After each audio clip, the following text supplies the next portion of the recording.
polisi sudah dikirim untuk ngecek si Ketiap ini, dan Ketiap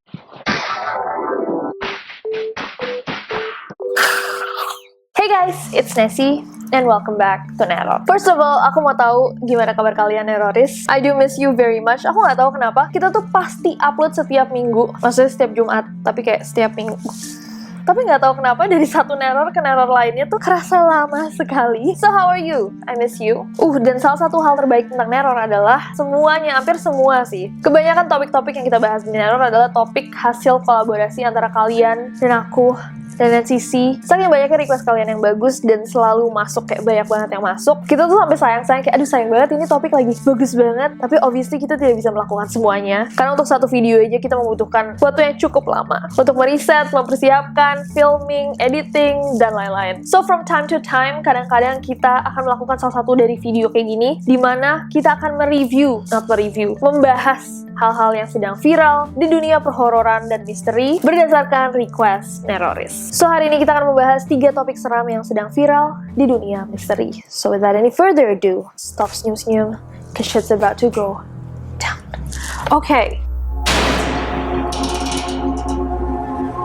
Kalau kalian ngikutin neror, pasti kalian gak asing dengan Randonautica. Karena sejak pertengahan bulan Mei sampai hari ini, banyak banget nih video-video neror yang seksi komennya dipenuhi oleh request untuk membahas Randonautica. Randonautica. So let's talk about it. Apa sih sebenarnya Randonautica ini? So basically, Randonautica ini adalah sebuah aplikasi, guys. Ini adalah aplikasi yang bisa kalian download di HP kalian, yang akan memberikan kalian sebuah koordinat tempat yang bisa kalian datangi. Jadi, aplikasi ini menggunakan Quantum Random Number Generator atau generator nomor acak kuantum yang akan memberikan kalian koordinat sebuah area di sekitar kalian. Jadi, idenya basically adalah aplikasi buat adventure atau orang-orang yang mau berpetualang. Joshua Langfelder, co-founder dari aplikasi ini, bilang bahwa aplikasi ini tuh berbasis spiritual dan quantum physics. Spiritual berarti kayak kalian diberikan satu tempat nih untuk memberi kalian inspirasi atau ilham gitu. Dan bagian quantum fisiknya, basically mereka ini menggunakan chaos theory dan theory of the derived punyanya Guy Debord, yang esensinya itu ketika kalian membuat sedikit saja perubahan dari rutinitas kebiasaan kalian. Kalau misalkan kalian cuma biasanya pergi ke satu mall, terus balik lagi ke kosan kalian atau ke rumah kalian, kan kalian nggak menemukan sesuatu yang baru yang bisa menginspirasi kalian. Nah, Randonautica ini esensinya adalah memberikan orang yang memakai aplikasinya satu tempat baru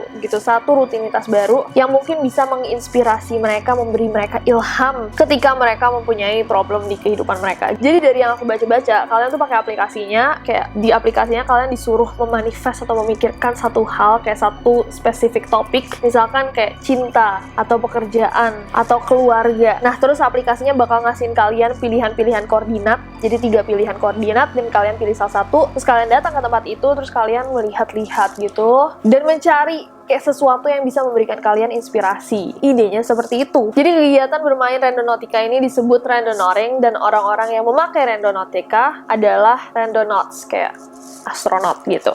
Oh, ini ada ininya ya. The Randonautica app was created to encourage users to venture outside of their day-to-day routine by using a quantum random number generator to derive a coordinate to journey to. The app was developed by a global movement, the Randonauts.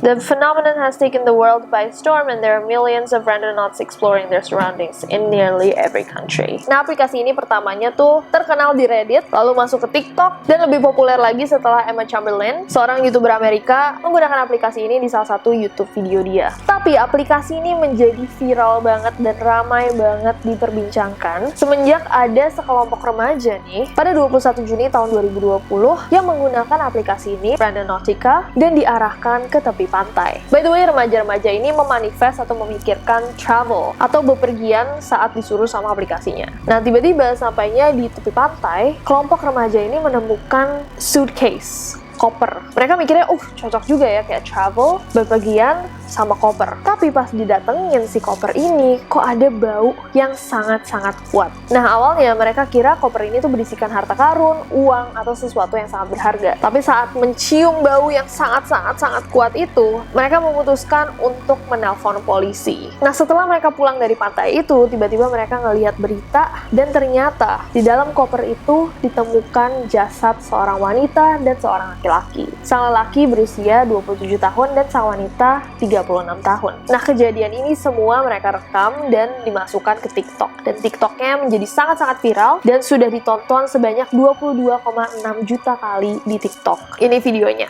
Guys, we found a suitcase at the Yeah, you go. I'll hold yourself. Bro. Wait, open it. Open it. It stinks, y'all. It washed off. It's Oh. Oh. Okay, so she's calling the police so we can see if it's actually a dead body or it's just food.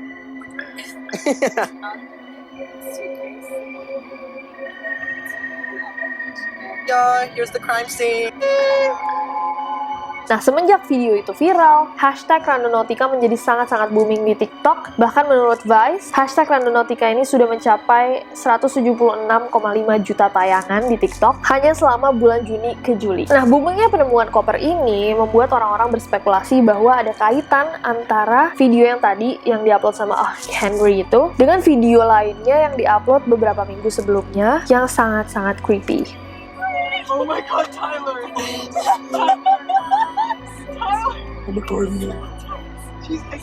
But seriously, how creepy is that? Nah, di video barusan kalian bisa melihat seorang wanita dengan tatapan yang super sedang berdiri di sebelah koper berwarna hitam yang orang-orang percaya sangat mirip dengan koper yang ada di video penemuan mayat itu. Nah, yang lebih menarik lagi, video yang super creepy itu diambil saat si orang yang ngepost sedang on the way ke destinasinya dia saat melakukan randonauting. Dan kebetulan banget kata yang sedang dia pikirkan atau yang dia manifest adalah kata evil atau jahat. Kebetulan atau tidak? Apa yang kalian percaya? Komen di bawah. Nah, nggak cuma dua video itu, ada beberapa video lainnya yang viral juga karena Randonautica. Salah satunya adalah dari akun Steven Donovan yang diunggah pada 24 Juni tahun 2020 dan sudah ditonton sebanyak 2,7 juta kali. Nah, di video yang satu ini, si Steven ini bilang bahwa dia diarahkan sama Randonautica ke sebuah hutan dengan pemandangan desa yang sangat-sangat creepy. Kemudian, di akhir video TikToknya tuh terlihat ada sesuatu yang menggelinding depan mobilnya dia. Para penontonnya di seksi komen semua bilang bahwa itu kayaknya kepala deh yang gelinding. Steven Donovan di caption TikToknya juga menulis, I deleted the Randonautica app after this. Saya menghapus aplikasi Randonautica setelah ini. Ini videonya. Okay, so this randonauting app just brought us to this creepy town, and honestly when we saw this, we should have turned around and left. We continued up the mountain though, and there's all these abandoned cars and nobody around.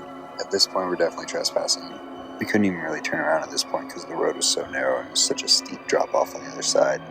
We were kind of intrigued at how creepy this was, even though it was getting dark really quick, and next thing we know the sun had gone down and the moon came out, giving it just more of a creepy vibe. But we had the pin pulled up, we were so close to it. Dude, what the fuck? How to explain this? We're the only ones around. Nah, video ketiga dari Randonautica yang viral juga adalah video dari seorang lelaki bernama Matt Hall. Dia bermain aplikasi ini sendirian dan akhirnya sampai di sebuah hutan, dan di sana dia menemukan sebuah mobil tua dan kemudian dia mendengar suara "Help me, tolong saya." Alright, so we're at the location, and this is weird. There's a car just chilling in the woods. How did they even get in here though? Like, there's trees everywhere. There's no way a car could get in here. This car looks super old.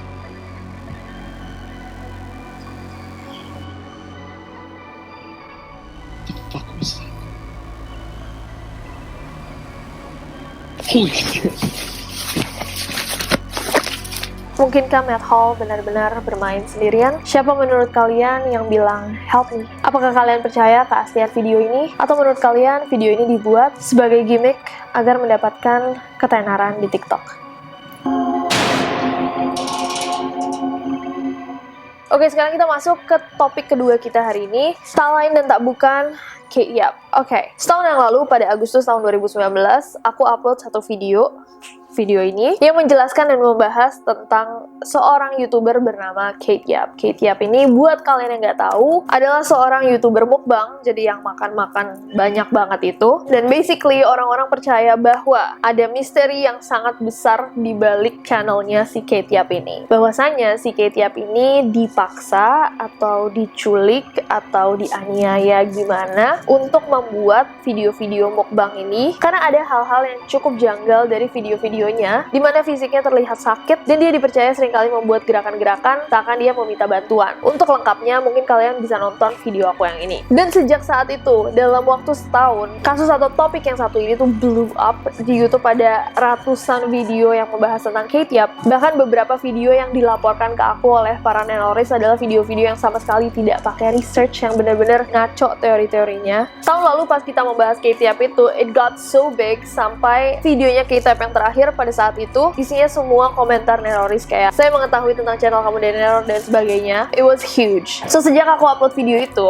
sebenarnya there are maybe hundreds of thousands request yang minta updatean tentang Kate Yap. Tapi kita nggak pernah ngeliat teori-teori yang terlalu convincing. Ditambah lagi banyak sekali topik-topik yang masuk yang menurut aku lebih relevan daripada topik ini. Namun akhir-akhir ini banyak banget yang nanya lagi tentang Kate Yap karena ada beberapa teori yang muncul yang meyakinkan banyak orang bahwa dia benar-benar seseorang yang teraniaya. Teori yang pertama adalah bahwa Kate Yap itu adalah Carly Guze. Carly Guze. Jadi kalau kalian ingat di video yang sebelumnya, aku bilang bahwa wajahnya Kate Yap tuh nggak menyerupai orang Asia walaupun dibilang dia adalah YouTuber dari Vietnam. Nah, muncullah rumor bahwa Kate Yap itu sebenarnya adalah seorang wanita asal California yang bernama Carly Guze ini atau Guze ini yang telah hilang sejak 2018 lalu. Carly Lane Guze ini lahir pada 13 Mei tahun 2002 dan dia menghilang pada 13 Oktober tahun 2018. Dia menghilang dari rumahnya di Bishop, California dan gak bawa apa-apa kecuali baju-baju di dalam tasnya dia. Nah, ada beberapa hal yang menguatkan teori ini sebenarnya. Pertama, kalau kalian lihat, terlihat ada kemiripan fitur-fitur di wajah mereka, dan karena selama ini kita ngelihat Kate Yap juga pakai masker dan cuman kelihatan dari hidung ke bawah, ketika dipasin foto-fotonya juga it syncs up dengan fotonya si Carly. Gimana menurut kalian? Iya nggak? Nah, yang kedua, pada 20 Juni tahun 2019, ada seorang YouTuber yang bernama JoyMac420. Dia mengupload sebuah video di mana dia melakukan perjalanan ke sebuah gunung dengan motornya. Terus si Joy ini berpapasan dengan seorang perempuan yang kelihatan kayak nggak bawa apa-apa gitu. Jadi dia cuma jalan aja sendirian, dan wanita itu terlihat seperti si Carly yang sedang hilang ini. Nah, Joey langsung mengira bahwa itu adalah Carly, karena Carly juga dilaporkan hilang di sebuah gunung di Mono County. Joey pun habis itu menelpon polisi, dan ternyata polisi bisa menemukan si perempuan ini. Namun ternyata wanita ini bukanlah Carly Guze tadi. Cewek yang ditemukan sama Joey itu ternyata adalah seorang remaja berusia 15 tahun yang hilang 2 hari bersama pacarnya yang berusia 17 tahun. I think it was 12 a.m. in the morning. He's like, hey, the good news, Joey, we found him. And he's like, it's not the girl that you thought it was. It is not Carly, but you did find some missing teens. And I was like, what do you mean? So actually, he ended up finding a 15-year-old girl and her boyfriend, I believe it was, he was 17 years old, and they've been missing for 2 days, so they ended up running away from home. Something like that. I didn't really get into details too much. Sampai saat ini, saat aku bikin video ini, belum ada keterangan di mana Carly berada, jadi dia tidak ditemukan. Dan nggak ada bukti yang lebih konkret yang menunjukkan bahwa Kate Yap itu sebenarnya Carly, kecuali mash up muka mereka. Next, ada teori bahwa si Kate Yap ini akhirnya berhasil kabur dari pacarnya, dan dia menunjukkan wajahnya di sebuah video. Nah, sebenarnya sampai hari ini, kita belum bisa menelusuri dari mana video ini berasal, dan diupload sama siapa pertama kali. Tapi video ini di-re-upload berkali-kali sama banyak banget orang, dan orang-orang percaya bahwa cewek ini adalah Kate Yap yang asli, dan dia benar mengalami KDRT, lalu dia kabur dari suaminya dan kembali ke orang tuanya. Nah, memang cukup sejalan sama teori-teori yang sudah ada selama ini. However, sebenarnya nggak ada bukti konkret. Bahkan video-video seperti ini tuh bisa aja di-upload sebenarnya udah lama, tapi ketika orang menemukannya lagi kayak, ini bisa nih dibuat cerita, dibuat bahan gitu. Dan kebanyakan video yang re-upload video ini nulis titlenya tuh kayak, iya Kate Yap sudah ditemukan, Kate Yap ditemukan hidup, Kate Yap masih hidup, or something like that. Tapi lalu di description boxnya mereka bilang, apakah ini Kate Yap yang asli? Jadi mereka nggak yakin juga, tapi somehow orang-orang ini nulis di titlenya seakan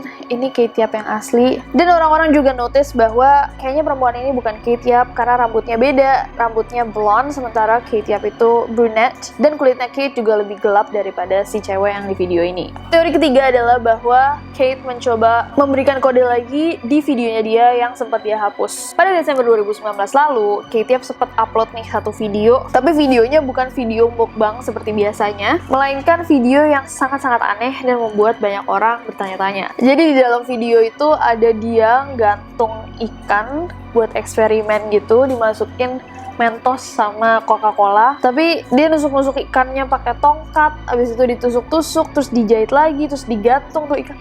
Sedikit disturbing dan kayak, ini maksudnya apa gitu? Apakah dia cuma eksperimen? Dia pikir, ini seru deh kayaknya buat konten YouTube, atau dia mencoba memberikan kode. Dan orang-orang pun mulai berteori bilang kayak, oh mungkin ini adalah sebuah kode bahwa Kate Yap memiliki nasib yang serupa dengan ikan itu. Dia dijejalkan makanan-makanan yang seharusnya tidak dikombinasikan bersama, dan dia dipaksa memasukkan makanan-makanan itu ke perutnya. Terus dia jadi sakit. Dan tak lama kemudian video itu dihapus sama Kate, cuman ada yang re-upload of course.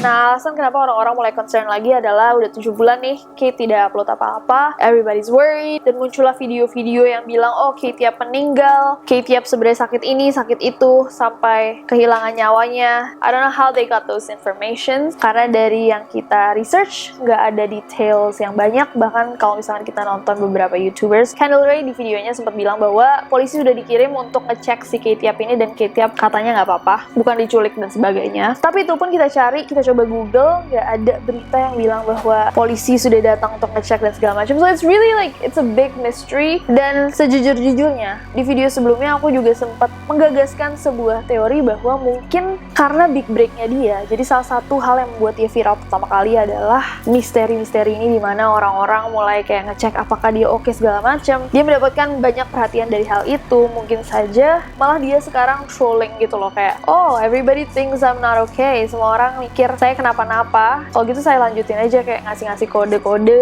biar orang-orang tetap ngomongin saya gitu. Karena dia sebenarnya juga udah berkali-kali bilang bahwa dia nggak apa-apa, tapi orang-orang kan tetap kayak dia mencoba mengasih kode gitu. Di salah satu videonya dia juga sempat nulis nih, I eat fast and I know the risk, but I always ate this way. Saya makan cepat dan saya tahu resikonya, tapi saya dari dulu kayak gini. I have any health problem, my metabolic system is adapted. You don't have to worry about this. Kayaknya dia ada miss satu kata. Soalnya kalau misalkan I have any health problem diartikan aku punya problem, sama yang bawah-bawahnya tuh kayak nggak nyambung. Kayaknya dia tuh kemis don't-nya. Kayaknya maksudnya dia, aku nggak punya problem kesehatan, sistem metabolisme di tubuhku sudah beradaptasi, dan kalian nggak harus khawatir tentang hal ini. So aku mau tahu pendapat kalian tentang Kate Yap. Apakah ada sesuatu yang aku miss? Soalnya kayak aku udah ngikutin kasusnya Kate Yap ini udah lama kan, kalian tahu, kita ngikutin bareng-bareng. Dan dari yang aku baca-baca, dia sebenarnya beberapa kali ada website yang ditunjukkan bahwa si Kate Yap ini sebenarnya adalah competitive eater, atau dia kayak emang lomba makan. Jadi dia udah terbiasa makan dengan sangat cepat dan sangat banyak, dan gerakan-gerakannya kayak dia tapping gitu, itu katanya sih, kata orang-orang, gara-gara itu emang yang dilakukan sama competitive eater, karena mereka di time, jadi mereka tuh biasa dikasih waktu kan, kayak limit waktu untuk makan, makanya mereka terbiasa untuk ngitung diri sendiri gitu-gitulah. So sebenarnya banyak teori yang juga mendukung bahwa sebenarnya Kate Yap nggak apa-apa gitu. Honestly, kalau misalkan kalian punya info yang lebih banyak mungkin daripada riset kita, bisa ditulis di bawah, cause I would love to know. Tapi please, kalau misalkan beneran informasinya, jangan kayak aduh jangan video-video yang bilang, oh ya saya di DM sama Kate Yap. Come on, yang bikin akun palsunya Kate Yap di Facebook, di Twitter, di YouTube itu banyak banget. Jadi kecuali kalian punya bukti legit, bukan sekedar rumor tanpa bukti, please tulis di bawah. Next, sekarang kita masuk ke topik ketiga, dan ini juga berhubungan sama SOS.